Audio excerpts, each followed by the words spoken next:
Tony Stark. What a guy. Genius, billionaire, playboy, philanthropist. Heir to megadefense contractor Stark Industries, Tony is gravely injured during an ambush in Afghanistan. Captured by the terrorist group The Ten Rings, he meets fellow prisoner Dr. Yinsen. Luckily for the injured Stark, Yinsen implants an electromagnet in his chest that keeps the shrapnel in his body from killing him. The terrorists want the super scientists to build a missile, but instead, they secretly build a weaponized suit of armor to escape with. Powering the suit and Tony's heart magnet is a mini power generator called an arc reactor. This little wonder outputs a tremendous amount of power, enough to blow up the terrorists real good. Unfortunately, it's not enough to save Yinsen, who sacrifices himself so Stark can escape. The makeshift armor is a one-pump chump, but Stark's pal Lieutenant Colonel James Rhodey Rhodes finds him and brings him home. Tony announces that he's done making weapons and wants to pursue nobler causes, like turning the arc reactor idea into a clean energy source for mankind. His dad's old business partner, Obadiah Stane, isn't down with this at all, but Stark's too busy refining his armor to notice. When Tony's personal assistant, Pepper Potts, hacks into Stane's computer, she discovers that he's actually a bad guy and has been providing the Ten Rings with Stark Industries weapons. He was also behind Tony's kidnapping because he wants the company for himself. Stane's armor envy leads them to recover and rebuild Stark's first suit, only bigger and less practical. The two fight it out, and Pepper helps Tony defeat Stane by electrocuting him with a giant arc reactor. The press dubs this mysterious new figure Iron Man, but Tony does what any good superhero would do and keeps his true identity secret. I am Iron Man.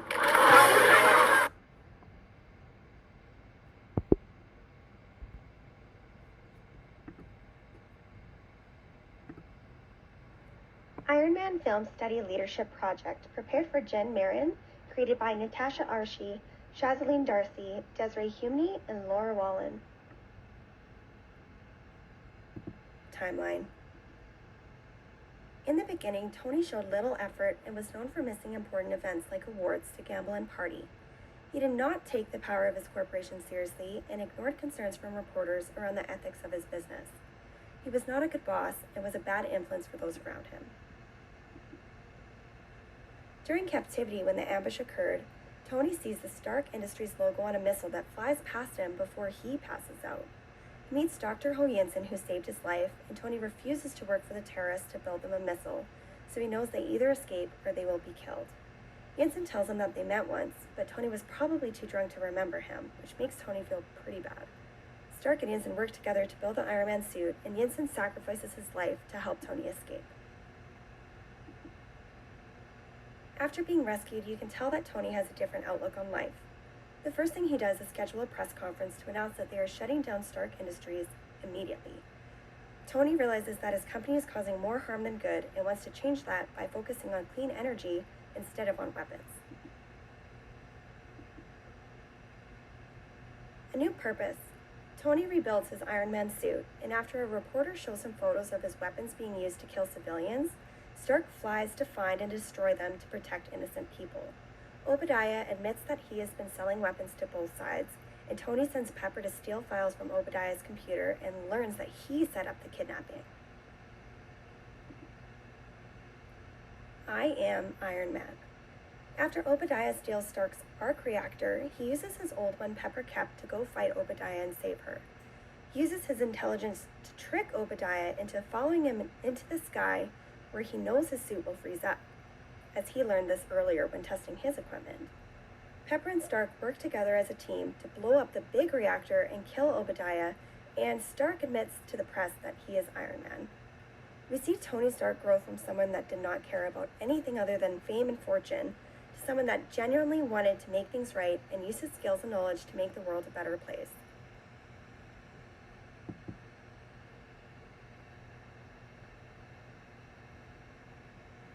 Tony shows different leadership characteristics and behavior. The first one is trust. Tony shows trust when he asks Pepper to stick her hand into his chest and to remove a wire that's connecting the power source, then asks for help in switching the power source for a new and improved one. Second is integrity. When Tony no longer agrees with his father's company in producing weapons, he tells the press that the company will no longer produce them. He realizes that he was in the wrong and decides to fix it and stick with that decision. A leader with integrity has a quality of honesty and strong morals. The third one is transparency. At the end of the movie, Tony was talking to the press about the Iron Man that they saw in the city. Instead of hiding the truth, he told them that he was Iron Man. Lastly is always improving. Tony fixed his suit a few times during the movie. The first suit was when he was held hostage in the cave and he worked with what was available and built the suit out of scraps. The second suit was when he came home and had more equipment, but soon realizes that if he flies too high, he has an ice problem. The last suit is the final suit where he fixes the ice problem. Leaders have a great problem-solving skills and are quick to figure out the problem and how to fix it. I found two theories in the movie. The first one is great man theories. They have an internal characteristics such as confidence, intelligence, and social skills that make them a natural-born leader. The second one is trait theories.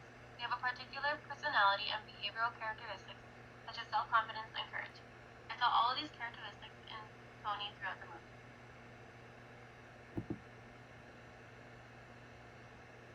In Module 2, we talked about how our values are an important trait in a leader. Values help determine and guide an individual's decisions and actions. When Tony realizes his company is doing more wrong than good, he figures out what his values are and acts on it even though it could harm his company. After he decides to stop the production of the weapons, his next step is to get rid of any remaining weapons that are being used around the world for evil. In Module 3, there was one video named The Surprising Truth About What Motivates Us, and it talks about how individuals enjoy being autonomous. Mostly throughout the movie, Tony worked by himself and he did his best work alone. There are two separate parts in the movie where teams are clear. In the beginning, when the Star Company was giving out awards and Tony was playing in the casino instead. Then before showing how the new missiles work, Tony made the plane wait 3 hours because he wanted to work in the shop. Tony did not do well in managing a team or be a team player. I would say they were on the second stage of team building, which is storming. They know everyone on the team and understood how decisions are made, and the purpose is clear. But the team is not working at an optimal level. The second team is at the very end of the movie. Halfway through the credits, there was a mini scene where Tony was invited into the Avengers team by Nick Fury. To Tony, the team stage is at stage 1, which is norming. He doesn't know anyone else in the team or their roles.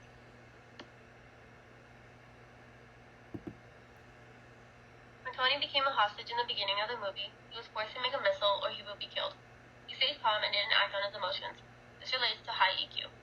Because of his high EQ, it is easier for him to identify and handle his emotions effectively.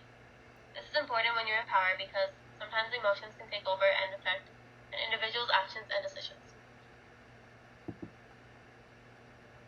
There are 3 different types of powers I saw throughout the movie. The first one is connection power. His dad created the company and used his connections. Then Tony took over the company when he turned 21 and still has those connections in the company. The second one is power of reward. This power is gained when the individual can motivate others with the possibility of a reward, which could be raises or promotions. In the movie, Tony's company's slogan was changing the world for a better future. The possibility of having a better future is a good motivator for some people to give power to Tony while he ran the company. Lastly is referent power. This power is dependent on personal traits such as honesty, trustworthiness, and integrity. From the middle to the end of the movie, Tony showed integrity and honesty when stopping the production of weapons and announcing it to the press.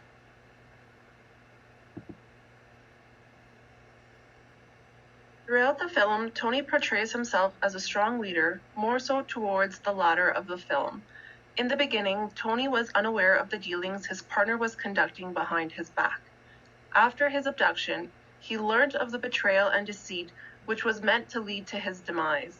He then used his extensive knowledge and innovative mind to overcome all the wrongdoing his company had been a part of. He then focused his time and energy to changing the direction of the company to better society as a whole.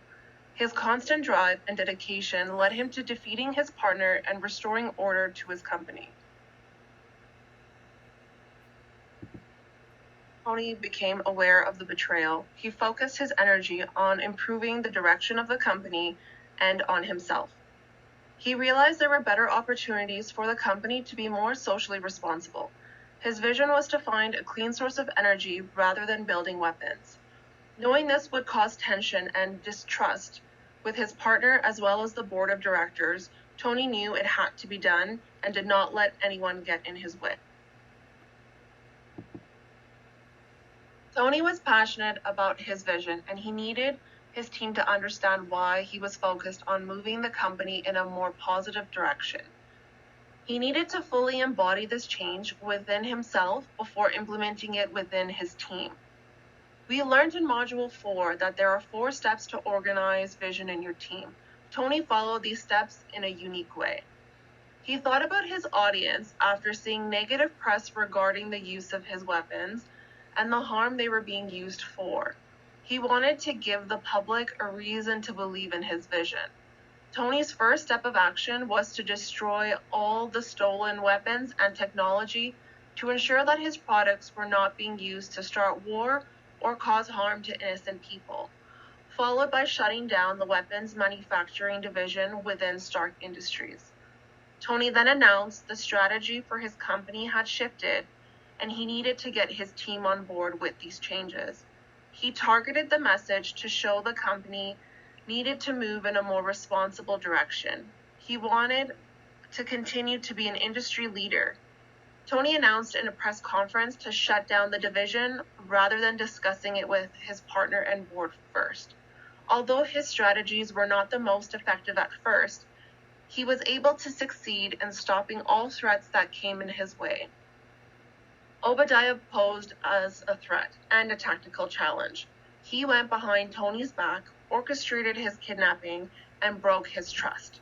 To maintain Tony's vision, he knew he needed to get Obadiah out of the company. Tony has a much respected relationship with his longtime assistant Pepper Potts. She always believed in him and helped him defeat Obadiah to take back control of his company. He also had a long-standing friendship with his MIT classmate Rodney, who was in the United States Air Force and was influential in his role. He acted as a liaison between Stark Industries and government allies.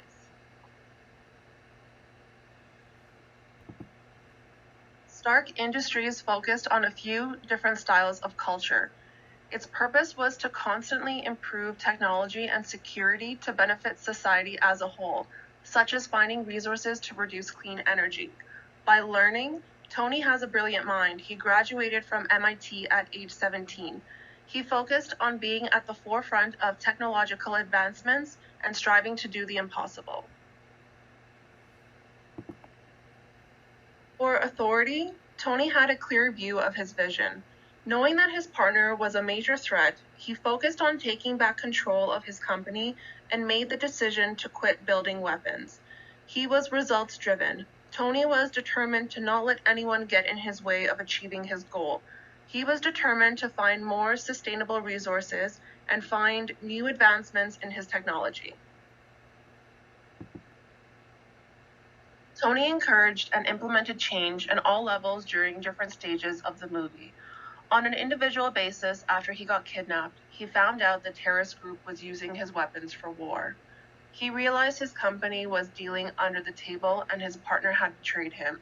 He then focused on making a change within himself and in his organization. He shut down weapons manufacturing when he returned, knowing his weapons were not being used ethically. In Module 4, we learned that self-transformational projects occupy a positive emotional space. He knew this was the right decision to make even though the board would be resistant to the change. However, Tony was determined to be a better leader and run his company in a more responsible way. He was inspired by a better purpose. He enforced the change within the organization and needed to ensure the organization adapted to these changes without suffering too much of a loss. Tony implemented the change societally when he called for a press conference and announced the immediate shutdown of the weapons manufacturing division. As a group, he implemented his decisions within the company regardless of the repercussions and resistance from within. Lessons for business. All good movies have life lessons. Most of them start with a tragic beginning or middle and end with a happy ending by integrating in a life lesson. All movies have different characters with different traits, with many of them being leadership skills. So what can we learn from this movie? Lesson number 1, teamwork. You need a team, you can't do it alone. Tony Stark's before being hostage. Tony Stark can be seen as a very popular person at the beginning of the movie. He has it all: the toys, the women, the house, the money, a company, etc. But when he becomes hostage, he meets Ho Jensen, who saved his life with an electromagnet. But Ho Jensen told him he was a man who has everything and nothing. He has it all, but has no one. Tony Stark after being hostage. After Tony makes it out of captivity, he realizes that Pepper, his assistant, has always been there for him, and he needed her. He asked for her help to change his electromagnet that kept him alive. This really showed trust, which is a fundamental skill for leadership. He also asked her to stand by his side while he wanted to change the company for the better. Pepper is always by Tony's side, trying to reason with him and help him make the right decision and be his better self. She stands by his side, supporting him through all challenges as they arise. What should you learn from Lesson 1 with Tony and Pepper? The leadership lesson in this is that you need someone by your side. You need someone to trust, but you also need a team. The team that Tony could trust was mainly Pepper. Pepper helped him be his best self by accomplishing more social responsibility, reflecting on his mistakes, and continually improving. All those traits are fundamental to a good leader in a business world and cannot be done alone. Lesson number 2, mistakes and improvements. After being hostage, Tony made improvements from his mistakes. Mistakes. Tony made a lot of mistakes in the beginning of the movie. Not showing up for awards, being arrogant, not seeing life clearly. He liked the fame, did not treat people well if they weren't his standards. After being hostage, Tony made improvements from his mistakes. Improvements. Tony made a lot of improvements, not only behaviorally, but technically. Started to show up at benefits, clearly see that his weapons were not in the right hands and was not making the world a better place. Continually improving his suit to defeat the bad guys, being less arrogant and asking for help, trusting the right people. What should we learn from lesson number 2? Everyone makes mistakes. If you haven't made mistakes, that means you haven't tried anything. But you should learn from your mistakes like Tony. He never made the same mistake twice. People appreciate a leader that learns and grows from their mistakes. Leaders must continually improve from their mistakes to better their strategies and ways. In the business world, many external and internal factors change and make the company in need of improvements. Improvements are needed to defeat not bad guys in this case, but rival companies by continually improving and learning from your mistakes.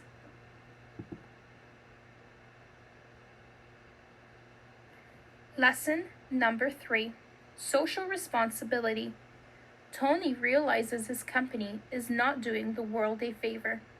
When Tony gets captivated in a cave, he realizes that his company that makes weapons have been getting them to the people who wants war and not the people who wants peace. When he comes back from being hostage, the first thing he does, he makes a press release to let everyone know he was diluting his weapon company.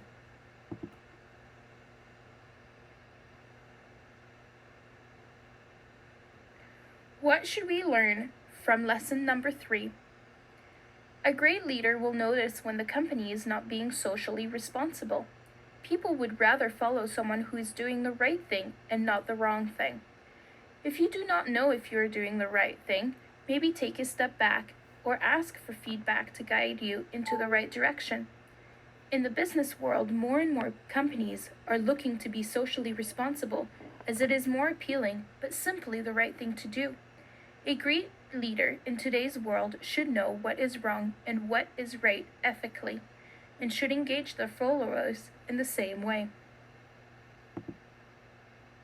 In conclusion, Tony grew throughout the film and in the latter became a more effective leader. He was determined to change the direction of his company to be more socially responsible and implement change for the better, regardless of the negative backlash he received.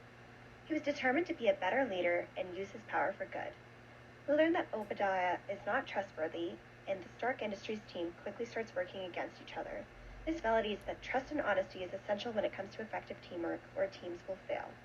Although Tony did not appear to be a great leader in the beginning, he possessed leadership qualities all along as a confident, intelligent man. When put to the test, he utilized his emotional intelligence to stay calm and rise to the challenge. Looking back, you see that all along, Tony could not have survived without leadership and teamwork.